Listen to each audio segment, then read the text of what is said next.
نحمده ونصلي على رسوله الكريم اما بعد اعوذ بالله من الشيطان الرجيم بسم الله الرحمن الرحيم قال الله تبارك وتعالى في القرآن المجيد والفرقان الحميد والذين جاهدوا فينا لنهدينهم سبلنا۔ محترم حضرات، اللہ جل شانہ کی محبت حاصل کرنا، اللہ تعالیٰ کی معرفت حاصل کرنا، یہ ہم سب کے لیے ضروری ہے۔ انسان کے لیے ضروری ہے کہ وہ اپنے خالق کو پہچانے، اپنے مالک کو پہچانے، اور ہمارا خالق اور مالک اللہ تعالیٰ ہے، تو اللہ تعالیٰ کو پہچاننا ضروری ہے۔ اسی کے لیے علم دین حاصل کیا جاتا ہے، اور علم دین حاصل کرنے کو حضور صلی اللہ علیہ وآلہ وسلم نے فرض قرار دیا۔ طلب العلم فریضۃ علی کل مسلم، علم طلب کرنا ہر مسلمان پر فرض ہے۔ جس طرح سے علم طلب کرنا فرض ہے، ایسے ہی اپنے خالق اور مالک کو پہچاننا بھی فرض ہے۔ اپنے خالق اور مالک کو پہچاننا اور اس سے تعلق جوڑنا اور اس کی محبت دل میں پیدا کرنا، یہ ہم سب کے لیے ضروری ہے۔ اور یہ اتنی بڑی نعمت ہے، اتنی بڑی نعمت ہے کہ جس کو بیان نہیں کیا جا سکتا الفاظ کے اندر، جس کو لکھا نہیں جا سکتا کتابوں کے اندر۔ اس نعمت کی بڑائی، اس نعمت کی اچھائی، اس نعمت کے کمالات، اس نعمت کی خوبی، اس کو بیان نہیں کیا جا سکتا۔ وہ تو جو آدمی اللہ تعالیٰ کا محبوب بن جاتا ہے، جس کو اللہ تعالیٰ کا قرب حاصل ہو جاتا ہے، اسی کو پتہ چلتا ہے کہ یہ کتنی بڑی نعمت ہے۔ کچھ چیزیں دنیا میں بھی ایسی ہوتی ہیں کہ جس کی خوبی اور کمالات اور اچھائی کو آپ الفاظ میں بیان نہیں کر سکتے۔ اسی طرح سے یہ اللہ تعالیٰ کی نعمت ہے، یعنی اللہ تعالیٰ کی محبوبیت، اللہ تعالیٰ کا قرب اور اللہ تعالیٰ سے محبت۔ اللہ تعالیٰ جس کو عطا فرما دے تو اس کو جو چیز حاصل ہوتی ہے اس کو بھی الفاظ میں بیان نہیں کیا جا سکتا۔ یہ ہے اللہ تعالیٰ کا قرب، اللہ تعالیٰ کی محبت، جس کو کہتے ہیں معرفت الہیہ، اللہ کو پہچاننا۔ اور یہ معرفت الہیہ بڑے محنت اور مجاہدے کے بعد حاصل ہوتی ہے۔ جو نعمت جتنی زیادہ بڑی ہوتی ہے، وہ نعمت اتنا ہی زیادہ محنت اور مجاہدے کے بعد حاصل ہوتی ہے، آسانی سے حاصل نہیں ہوتی۔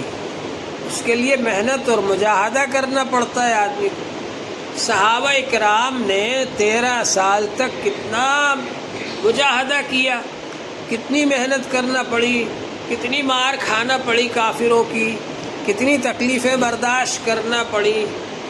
پھر اس وقت جو صحابہ اکرام تیار ہوئے، پھر بعد میں انہوں نے ہی خلفائے راشدین بن کر کے حکومت کری، انہوں نے ہی معلم بن کر تعلیم دی، انہوں نے مربی بن کر تربیت دی لوگوں کو۔ تو جو لوگ محنت اور مجاہدہ کرتے ہیں ان کو ہی وہ چیز حاصل ہوتی ہے، بغیر محنت اور مجاہدے کے وہ چیز حاصل نہیں ہوتی۔ اس لیے اس کے لیے محنت اور مجاہدہ کرنا پڑتا ہے۔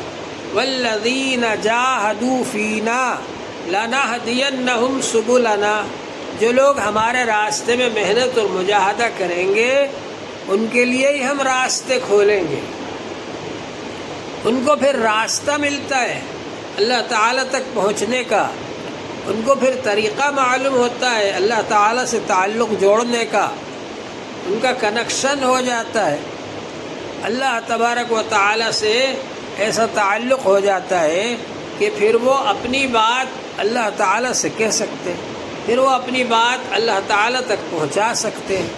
ایسا ان کا تعلق جڑ جاتا ہے اللہ تعالیٰ سے۔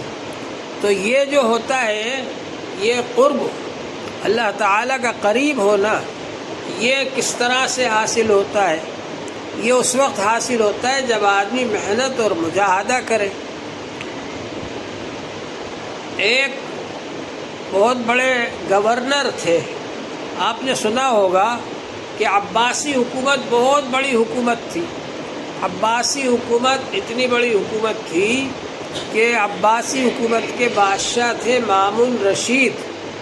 مامون رشید نے بادل سے یہ کہا تھا، اے بادل تو جہاں چاہے جا کر برس، یا سحاب امطری حیث و شئت یاتی خراجو کے الیہ، تیرا ٹیکس تو میرے پاس ہی آئے گا، یعنی جو بادل سے پانی گرے گا، پھر بارش سے جو پیداوار ہوگی غلے کی، اس کا جو ٹیکس بنے گا وہ مجھے ہی ملے گا، یعنی جہاں بھی بادل جا کر برسے گا وہاں تک حکومت ہے میری، اور جہاں بھی بادل برسے گا اس سے جو پیداوار ہوگی اس کا ٹیکس مجھے ہی ملے گا۔ بہت بڑی حکومت تھی۔ اس حکومت کا ایک بادشاہ تھا، اور وہ بادشاہ کو یہ خیال آیا کہ سارے گورنروں کو بلانا چاہیے اور ان سے بلا کر ملاقات کرنا چاہیے۔ تو اس نے سارے گورنروں کو، ہر صوبے والوں کو خط لکھ دیا، فلاں تاریخ کو میرے پاس آؤ، میری طرف سے دعوت ہے۔ سب لوگ آ گئے، بڑی دور دور سے ہزاروں کلومیٹر کا سفر کر کے وہاں پر گورنر لوگ پہنچ گئے، اور بادشاہ سلامت کے دربار میں حاضر ہو گئے، اور بادشاہ نے ان سب دربار والوں کے لیے، ان سب حاضرین کے لیے بڑا دربار لگایا اور بہت سجایا دربار کو بھی، اور پھر سب لوگ اس میں بیٹھے اور بہت خوش تھے سب لوگ۔ اب ایسے وقت میں ہر آدمی یہ چاہتا ہے کہ مجھے بادشاہ کا قرب مل جائے، بادشاہ مجھ سے زیادہ خوش ہو جائے، ہر آدمی یہ سوچ رہا تھا۔ اب ایسے وقت میں ایک گورنر تھا، اس کو چھینک آ گئی۔ چھینک روکنا چاہا اس نے، بہت دیر تک نہیں رکی، تو لگاتار 2-3 چھینکیں آ گئی، اور چھینک آنے کے بعد میں ناک میں سے کچھ پانی وغیرہ بھی نکل آیا۔ اب وہ بڑا شرمندہ ہوا، تو بادشاہ نے سب گورنروں کو ایک ایک خلعت دی تھی، شاہی لباس دیا تھا پہننے کے لیے۔ تو اب وہ خلعت پہن کر بیٹھا ہوا تھا، وہ اب کیسے ناک پوچھے، کیسے ناک صاف کرے؟ تو اس نے اسی کپڑے سے، اسی لباس سے جو وہ پہن کر بیٹھا تھا، ناک صاف کر لی۔ اتفاق سے اسی وقت بادشاہ کی نظر اس کے اوپر پڑ گئی، تو بادشاہ کو بہت غصہ آیا، ہم نے اتنا قیمتی لباس دیا ہے اور اس سے ہی یہ ناک صاف کر رہا ہے۔ تو بادشاہ کو غصہ آیا، اور بادشاہ نے کہا اس کو اٹھاؤ یہاں سے، اور یہ لباس چھین لو اور اس کو باہر بھگا دو۔ بادشاہ کا عتاب نازل ہو گیا اس پر، غصہ آ گیا بادشاہ کو، ناراضگی ہو گئی، باہر بھگا دیا۔ اب اس وقت جو وزیر تھے، تو وزیر لوگ بڑے مزاج شناس ہوتے ہیں اور لوگوں کے حالات کو بھی فوراً پرکھ لیتے ہیں، جانچ لیتے ہیں۔ تو انہوں نے بادشاہ کے کان میں کہا کہ حضرت آپ اس وقت مجلس برخاست کر دیجیے فوراً۔ تو بادشاہ نے دربار برخاست کر دیا، سب لوگ چلے گئے اٹھ کر کے۔ اب اس کے بعد میں تھوڑی دیر کے بعد، جبکہ بادشاہ بیٹھا تھا اکیلا اور وزیر بیٹھا تھا اور کوئی نہیں تھا، ایک گورنر آئے نہاوند کے، انہوں نے چپراسی سے کہا، چوکیدار سے، میں بادشاہ سے ملنا چاہتا ہوں۔ چوکیدار نے آ کر کہا کہ نہاوند کے گورنر آئے ہیں، آپ سے ملاقات کرنا چاہتے ہیں۔ تو بادشاہ نے کہا ٹھیک ہے، آنے دو۔ آ گئے تو نہاوند کے گورنر نے آ کر کے یہ کہا بادشاہ سے کہ کیا آپ نے جو لباس دیا تھا اس کی وجہ سے اگر اس نے مجبوری میں اس سے ناک صاف کر لی تو اس کی یہ سزا تھی، یہی سزا تھی اس کی کہ اس کو اٹھا کر بھگا دیا جائے اور اس سے لباس چھین لیا جائے، خلعت چھین لی جائے اس سے؟ تو بادشاہ نے کہا تم کو یہ پوچھنے کا کوئی حق نہیں۔ تو بادشاہ نے کہا کہ اللہ تعالیٰ کی ہم کتنی نعمتیں، گورنر نے کہا ہم اللہ تعالیٰ کی کتنی نعمتوں کی ناشکری کرتے ہیں، اللہ تعالیٰ ہم سے نہیں چھینتے نعمت۔ تو بادشاہ نے کہا کہ یہ سب باتیں ہم سے کرنے کی ضرورت نہیں، جاؤ باہر چلے جاؤ۔ وہ آ گیا۔ اب وہ گورنر نے کہا کہ یہ آپ کا مجھے بھی دیا ہوا لباس ہے، میں آپ کو واپس کرتا ہوں اور گورنری بھی واپس کرتا ہوں آپ کو، اور واپس آ گئے۔ اب واپس آنے کے بعد میں انہوں نے معلومات کی کہ اللہ والے کون ہیں یہاں پر، تو معلوم ہوا کہ جنید بغدادی ایک بہت بڑے بزرگ ہیں، وہیں رہتے ہیں وہ بغداد میں، جہاں یہ سب قصہ ہوا تھا، جہاں راجدھانی تھی بادشاہ۔ تو یہ صاحب جو تھے، ان کا نام شبلی تھا، یہ پہنچ گئے حضرت جنید بغدادی رحمۃ اللہ علیہ کے پاس، اور یہ کہا کہ میں آپ سے مرید ہونا چاہتا ہوں اور آپ کی خدمت میں رہنا چاہتا ہوں۔ تو حضرت نے کہا ٹھیک ہے بھائی، حضرت نے قبول کر لیا، اب یہ رہے وہاں پر۔ تو حضرت نے ان سے کہا کہ تم ایسا کرو، شہر میں ایک دکان کھول لو، گندک کی دکان کھول لو، وہ بیچا کرو۔ اب یہ حضرت کے حکم سے چلے گئے، شہر میں ایک دکان کھول لی گندک کی، اور وہ بیچنے لگے۔ اب گندک کی دکان بدبو بھی آئے، اور لوگ جو آئے وہ بھی کچھ نہ کچھ کہتے رہے، دماغ خراب ہو گیا۔ 1 سال ہو گیا حضرت کے پاس آئے، کہا کہ 1 سال ہو گیا گندک کی دکان کھولے ہوئے، اب کیا کروں؟ تو حضرت نے کہا اچھا، تم نے سال کے دن بھی گن لیے، تم کو یہ بھی معلوم ہے کہ سال ہو گیا، جاؤ ابھی اور یہی کام کرو۔ پھر گئے اور جا کر کے بہت کام کیا انہوں نے، پھر 1 سال اور ہو گیا، لیکن اب گئے نہیں حضرت کے پاس۔ حضرت نے خود ہی بلایا، کہا کہ بھائی کہاں ہو، آؤ ادھر۔ آ گئے، کہا کہ کتنا وقت ہو گیا؟ کہ حضرت سال سے زیادہ ہی ہو گیا ہوگا شاید۔ تو کہا کہ اچھا اب دکان بند کر دو۔ دکان بند کر دی۔ اب کیا کریں؟ تو حضرت نے کہا اب جاؤ، یہ پیالہ لے جاؤ اور بھیک مانگو شہر میں سال بھر تک۔ اب یہ کام سپرد کر دیا۔ اب جس کے پاس بھی جائیں مانگنے کے لیے تو وہ کہے اچھا خاصا ہے، ہٹا کٹا ہے، مانگنے آ گیا، کچھ کام کر جا کے۔ کوئی بھیک بھی نہ دے، سال بھر ہو گیا کسی نے بھیک بھی نہیں دی، اور مانگتے رہے حضرت کے کہنے کی وجہ سے۔ اب اس کے بعد میں پھر آئے، کہا حضرت 1 سال ہو گیا۔ تو کہا اچھا اب جاؤ تم جہاں گورنر رہے تھے نہاوند میں، وہاں جاؤ، وہاں بہت لوگوں پر ظلم کیا ہوگا، ان سے معافی مانگو جا کر کے، اور ان سے کہو کہ مجھے معاف کر دو، پھر جب وہ معاف کر دیں پھر میرے پاس آنا۔ اب یہ بیچارے گئے نہاوند، اور وہاں لسٹ بنائی، اور کس کس سے کیا کیا تعلق رہا اور کس کے ساتھ کیسا معاملہ رہا، لسٹ بنا کر کے، اور پھر ان سے معافی مانگی۔ اب کوئی کہے کہ تم نے ہمارے اوپر بڑا ظلم کیا تھا، گورنر تھے جب، اب تم یہاں دھوپ میں کھڑے رہو، جب معاف کریں گے۔ بیچارے دھوپ میں کھڑے رہے۔ کوئی کہے تم نے ہمارے اوپر بڑا ظلم کیا تھا، تم جب گورنر تھے، اب ہمارے یہاں 1 دن تک مزدوری کرو، جب ہم معاف کریں گے۔ اب بیچارے اس کی مزدوری کریں۔ اسی طرح سے 2 سال ہو گئے۔ 2 سال میں سب لوگوں سے معاف کرا لیا۔ اب اس کے بعد آئے حضرت کے پاس، 5 سال ہو گئے۔ پھر حضرت نے ان کو بیعت کیا، اور بیعت کرنے کے بعد پھر ان کو اللہ تبارک و تعالی کی طرف سے جو نعمت ملی تھی وہ نعمت ان کو دی انہوں نے۔ تو بزرگوں کے یہاں جا کر جب مجاہدہ کرتے تھے، جب نعمتیں ملا کرتی تھیں۔ حضرت شیخ عبد القدوس گنگوہی رحمۃ اللہ علیہ بہت بڑے بزرگ اپنے چشتیہ سلسلے میں، اس سلسلے میں بھی ان کا نام ہے، یہ اپنا یہ سلسلہ ہے۔ تو حضرت شیخ عبد القدوس گنگوہی رحمۃ اللہ علیہ جو ہیں، وہ جب ان کا انتقال ہو گیا تو ان کے پوتے تھے شاہ ابو سعید گنگوہی۔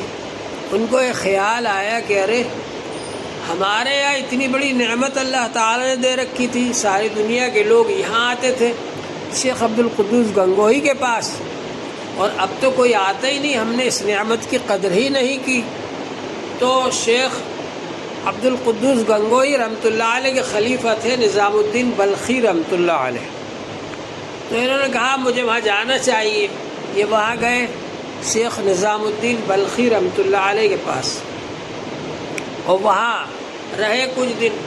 حضرت کو جب معلوم ہوا کہ میرے شیخ کے پوتے آ رہے ہیں، دور جا کے استقبال کیا، اپنے ساتھ لے کر کے آئے، اپنے ساتھ مسند پر بٹھایا، اور پھر اس کے بعد میں اچھا سے اچھا کھانا کھلایا، اچھا سے اچھا لباس دیا۔ تو انہوں نے کہا حضرت میں اس سب کے لیے تھوڑی آیا ہوں، نہ میں لباس لینے آیا نہ کھانا کھانے آیا۔ تو کہا پھر کیوں آئے؟ کہا میں اس لیے آیا ہوں کہ آپ ہمارے یہاں سے جو نعمت لے کر آئے تھے وہ مجھے دے دیجئے، آپ دادا جان سے جو آپ نے نعمت حاصل کی۔ تو انہوں نے کہا اچھا اس لیے آئے ہو، چلو جاؤ وہاں استبل میں جہاں گھوڑے بندھے ہوئے، اور گھوڑوں کی نگرانی کرنا۔ وہاں بھیج دیا، وہاں گھوڑوں کی نگرانی کرتے رہے بہت دنوں تک۔ اب اس کے بعد میں وہاں جو گھوڑوں کے لید وغیرہ پڑی رہتی تھی، اس کی صفائی کرنے ایک عورت آتی تھی۔ تو حضرت نے اس سے کہا کہ جب تم یہ ٹوکرے میں لید وید بھر کر لے جاؤ تو تھوڑی سی اس آدمی پہ گرا دینا جو وہاں بیٹھا رہتا۔ اب وہ وہاں سے گزر رہی تھی، اس نے گرا دیا تھوڑا سا، تو حضرت کے پاؤں پر گر گئی لید۔ تو حضرت نے اس کو دیکھا تیز نگاہوں سے اور کہا کہ گنگو نہیں ہے ورنہ بتاتا میں تمہیں۔ تو حضرت نے بعد میں پوچھا اس عورت سے کہ کیا ہوا؟ کہا کہ ایسا کہا کہ گنگو نہیں ہے ورنہ میں بتاتا تمہیں۔ کہا ہاں ابھی تھوڑا باقی ہے کہتے۔ پھر کچھ دن تک رہے۔ پھر اس کے بعد میں یہ ہوا کہ حضرت نے فرمایا اس عورت سے کہ اب کے اور گرا دینا، اور زیادہ ہی گرا دینا۔ اب وہ وہاں سے گزر رہی تھی تو بیچاری گر گئی وہ، اور ٹوکرا جو ہے ان کے اوپر گر گیا۔ اب یہ جلدی سے اٹھے اور اٹھ کر کے کہا کہ ارے تجھے لگی تو نہیں؟ اور وہ سب غلاظت جو تھی وہ سب بھری اس میں ٹوکرے میں، اور پھر اس کے سر پر رکھا۔ تو پھر اور خود بھی جا کر کے نہائے اور کپڑے بدلے۔ تو حضرت نے پھر پوچھا اس عورت سے، تو اس نے کہا اب تو میرے اوپر ہی رحم کھایا انہوں نے، اور کہا کہ گر گئی بیچاری لگی تو نہیں، اور پھر وہ سب غلاظت کو دوبارہ بھرا ٹوکرے میں اور میرے سر پہ رکھا۔ تو حضرت نے فرمایا کہ اب کام ہو گیا۔ پھر اس کے بعد میں وہ شکار کھیلنے جا رہے تھے، تو شکار کے لیے کتے رکھتے تھے اس زمانے میں، تو وہ کتے ان کے پاس میں رہتے تھے، شاہ ابو سعید گنگوہی کے پاس۔ اب وہ گئے، کتوں کو انہوں نے ایسے یہاں کمر میں ان کی رسی باندھ لی کیونکہ وہ رک نہیں رہے تھے۔ حضرت گھوڑے پر بیٹھ کر جا رہے ہیں، یہ کتوں کے ساتھ جا رہے ہیں، اور جب شکار دیکھا کتوں نے تو بھاگے۔ اب وہ رسی ان کے بندھی ہوئی تھی، رسی چھوڑ نہیں پائی، اور کتے جو بھاگے تو یہ گھسٹ رہے ہیں، اور وہاں پر جو پتھر وغیرہ تھے اس کی وجہ سے زخمی ہو گئے، لہو لہان ہو گئے۔ خیر بہرحال اب اس کے بعد جب واپس آئے وہاں سے، تو اسی رات کو حضرت شیخ عبد القدوس گنگوہی رحمۃ اللہ علیہ کو خواب میں دیکھا نظام الدین بلخی رحمۃ اللہ علیہ نے، اور یہ کہا کہ میں نے تجھ سے اتنی محنت نہیں لی تھی جتنی محنت تو نے میری اولاد سے لی۔ بہرحال یہ کہ پھر اس کے دوسرے دن حضرت نے ان کو بلایا، اور بلا کر کے گلے لگایا، اور یہ کہا کہ یہ نعمت تم ہی مجھ سے واپس لے کر کے جا رہے ہو، اور کسی کی ہمت نہیں تھی کہ وہ واپس لے جائے۔ تو شاہ ابو سعید گنگوہی رحمۃ اللہ علیہ کو اتنا مجاہدہ کرنا پڑا۔